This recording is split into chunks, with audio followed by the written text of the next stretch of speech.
Ini pembelajaran dari tadi aku nanya nih sama Mas Kris, sama Mas Sandy, ini kenapa mesti jadi begini? Di mana celahnya?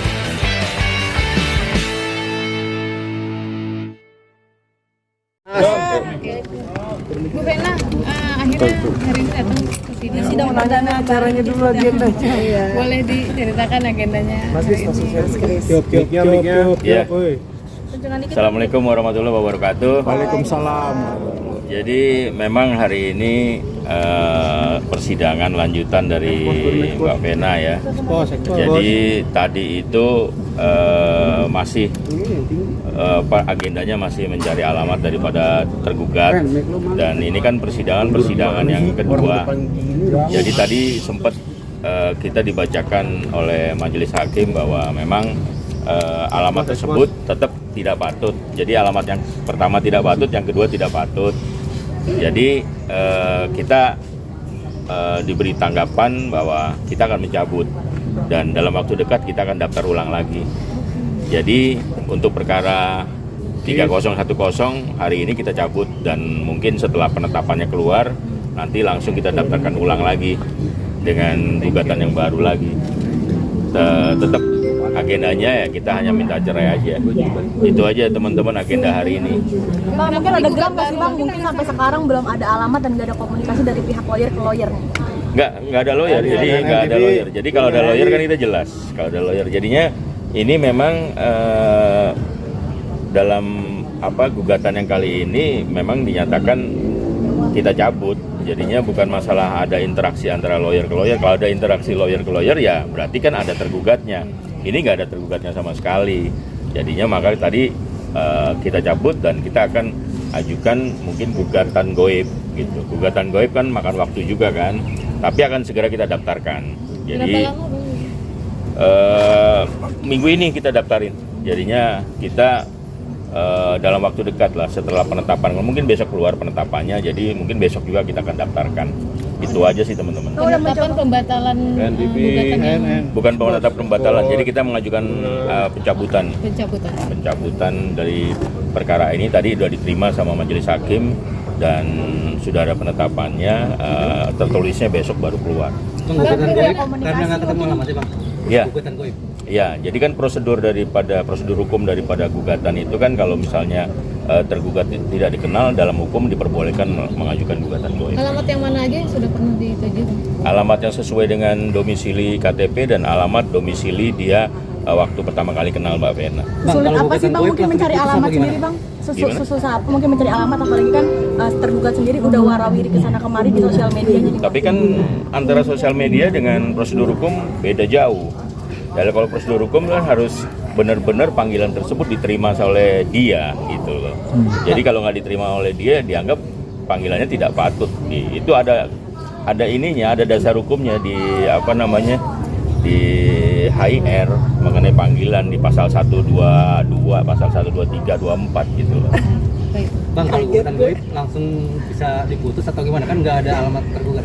Betul, jadi kalau gugatan goib kita prosedurnya sama, kita ajukan gugatan setelah sekian bulan itu nanti kan biasanya kita ketika sidang pertama secara administrasi langsung bisa dilanjutkan dengan pembuktian tertulis dan pembuktian saksi, terus bisa kita minta putusan kepada majelis hakim. Kalau disetujui ya bisa langsung putus, kalau tidak disetujui ya kita paling 2 atau 3 kali sidang. Bu Vena capek nggak sih Bu? Akhirnya pertama batal, kedua juga batal, akhirnya mau gugat lagi yang ketiga nih Bu. Seperti apa tanggapannya Bu? Ini yang pertama kali aku menggugat sih. Karena kan yang kemarin kan aku digugat. Iya. Tapi alhamdulillah sekarang udah dengan lawyer aku yang Mas Kris yang baru ya, Mas Kris sama Mas Sandy, aku percayakan sama mereka, mudah-mudahan ini cepat selesai karena memang harus dilalui ya prosedur seperti ini.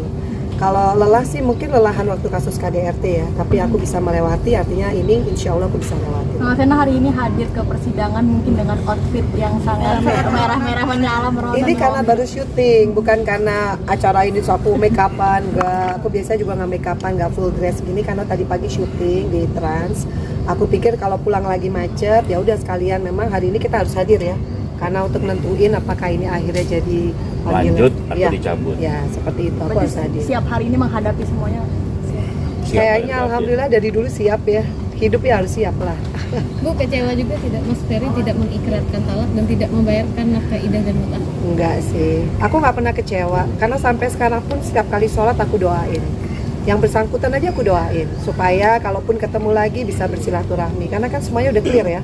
Kasus KDRT sudah clear, jadi kalau aku orangnya fair, kalau udah clear ya clear, nggak ada masalah lagi. Refleksi diri dari kemarin-kemarin, masalah kemarin gimana sih Mama Vena? Mungkin sekarang lebih wise gitu. Ya alhamdulillah kan kalau kita sholat, kita doa pasti Allah menguatkan. Sampai ketemu juga sekarang lawyerku ya Mas Hendy sama Mas Kris, mereka lebih capable ya kalau soal teknis. Aku juga belajar nih. Jadi mudah-mudahan pembelajaran besar nih kalau nanti sewaktu-waktu kalau menikah tuh kita banyak hal yang mesti kita pertimbangkan. Ini pembelajaran luar biasa buat hidup aku gitu. Bu, secara administrasi terkendala tidak Bu? Artinya kan secara hukum Bu Vena di atas kertas masih sah suami istri dengan Mas Ferry gitu. Ada kendala tidak Bu sampai akhirnya harus di... Nggak ada sih, karena aku juga nggak niat ada hubungan sama orang lain. Aku niatnya sekarang hanya untuk Feral, Atala, Fania, apalagi Fania ya, yang harus aku urusin, aku besarkan. Jadi kayaknya aku nggak ada hal yang aku kejar. Jadi aku juga ngejalaninnya ya, ini pembelajaran. Dari tadi aku nanya nih sama Mas Kris, sama Mas Sandy, ini kenapa mesti jadi begini? Gimana celahnya? Ini kan hukum adalah celah kan? Ya meskipun aku bukan sarjana hukum, ya ini jadi pembelajaran aja bahwa memang kita harus paham hukum. Di kaum perempuan ini harus melek hukum. Ada nggak ada perceraian kita harus ngerti gitu. Karena kita kan hidup di negara hukum ya. Mau nggak mau ya harus paham. Ada trauma sendiri nggak sih Mama Vena tentang pernikahan sendiri nanti? Enggak lah.